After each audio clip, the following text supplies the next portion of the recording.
Make sure to super kick that subscribe button and enable notifications to always on for daily wrestling videos. Lars Sullivan made his WWE return on Friday's SmackDown the same way he left it, with great controversy. Just 2 days after his comeback, alleged screenshots of Sullivan inappropriately messaging a woman on Instagram emerged on Reddit. More images showing similar behavior then came out, and the woman in question, yoga instructor Annika Naidu-Fug, told Bodyslam.net, "I gave him the benefit of the doubt and was friendly, but a line was crossed." Sullivan has already experienced considerable controversy since being called up to the main roster last year, when misogynistic, racist, and homophobic posts he'd made on a bodybuilding forum years ago resurfaced, for which he was fined $100,000, and it coming out that he'd once starred in a same-sex porno. According to WrestleVotes, this behavior has only intensified the backstage heat he had on him already from the locker room. WWE is aware of Lars Sullivan's latest troubles, and it's beyond safe to say he doesn't have many supporters left in the locker room. However, one of those supporters has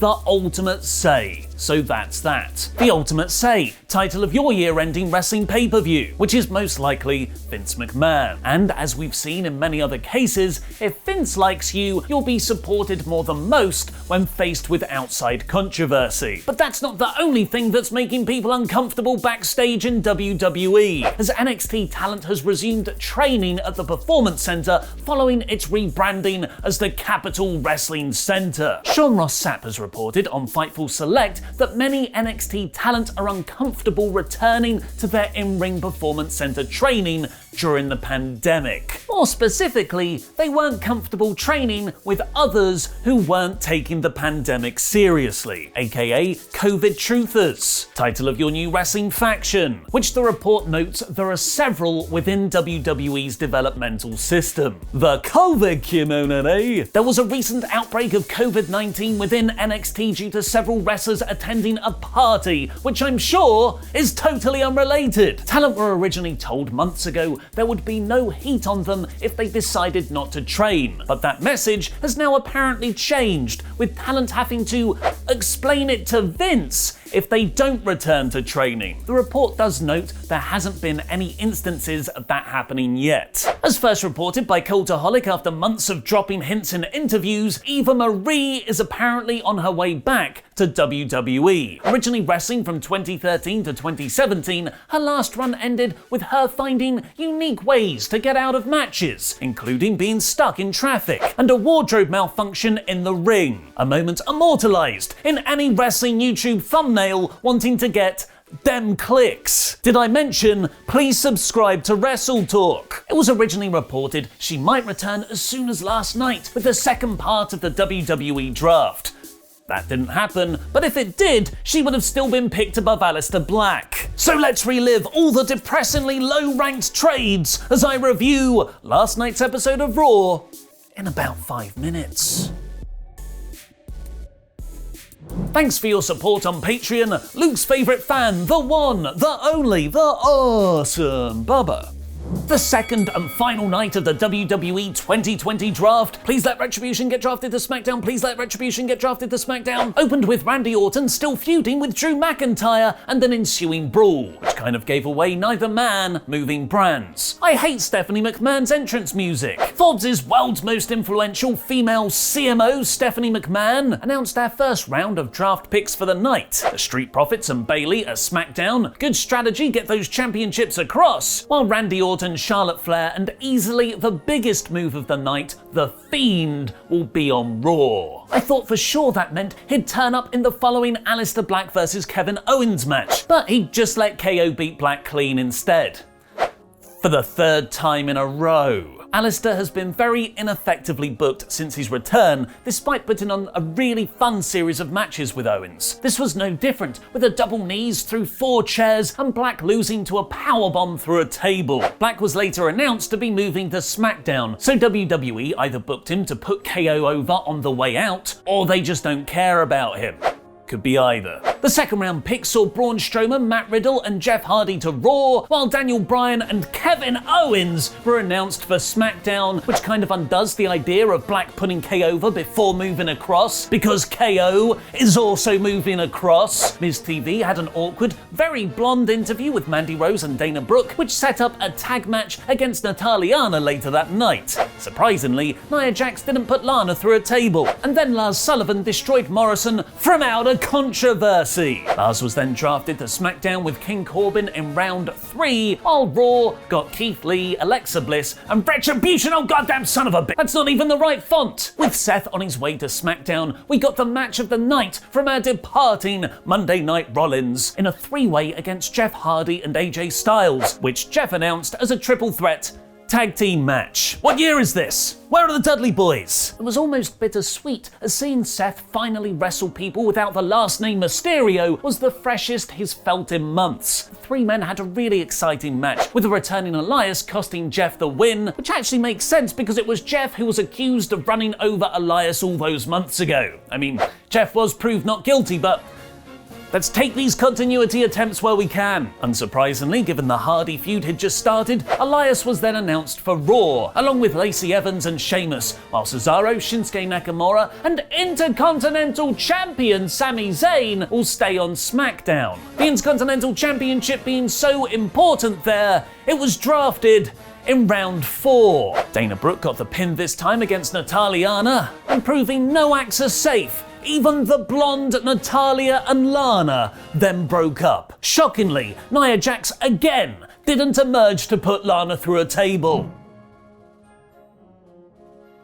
Angel Garza made his return from his Clash of Champions injury to beat Andrade in a short match, with Zelina Vega watching on from commentary, making everyone less over than when they began. But it did have a really cool post-match, when The Fiend and Alexa Bliss dual attacked Vega tending to Andrade in the ring, hitting a Twisted Union, or dual Sister Abigails. The most recent Raw Women's title #1 contender Vega was then announced to go to SmackDown on Twitter after the show, and Andrade remains undrafted. This was definitely just an angle to get over The Fiend and Bliss, not to start a main event feud with Andrade. Round 5 picks saw Nikki Cross, R-Truth, and my brother Shane's favourite Dabba Kato, his new official name on Raw, while Apollo Crews, Bobby Roode, and Dolph Ziggler went to SmackDown. Definitely not Raw's general manager Adam Pearce told New Day to swap their SmackDown tag titles with the Street Profits without even sanitizing them, which Roode and Ziggler challenged for in a really fun match. It's great to hear Byron Saxton commentating on New Day matches again. Last week, Ali was revealed as Retribution's leader, and after heavily advertising his explanation promo for this episode, we got, instead, Ali tweeting a picture of him with tape over his mouth and his eyes crossed out. Just like I said last week, temper your Ali as Retribution leader excitement. WWE don't see them as anything more than a mid-card act. They were a round 3 pick in the draft. Their big follow-up segment was scrapped without explanation. Thinking it'll be anything more will just sadly lead to disappointment. Instead, we got Ricochet versus Cedric Alexander in a decent match, where if Ricochet lost, he had to join the Hurt Business. He managed to win via DQ, the sweetest of babyface victories, doing the old Eddie Guerrero spot and making the referee think Cedric attacked him with a chair. This was almost entirely designed so MVP could look really cool sitting down afterwards. Keith Lee versus Braun Strowman was announced for next week's season premiere of Raw in a no way that's having a clean finish match. The final draft picks of the night saw Titus O'Neil, Peyton Royce, and Akira Tozawa stay on Raw, and Carmella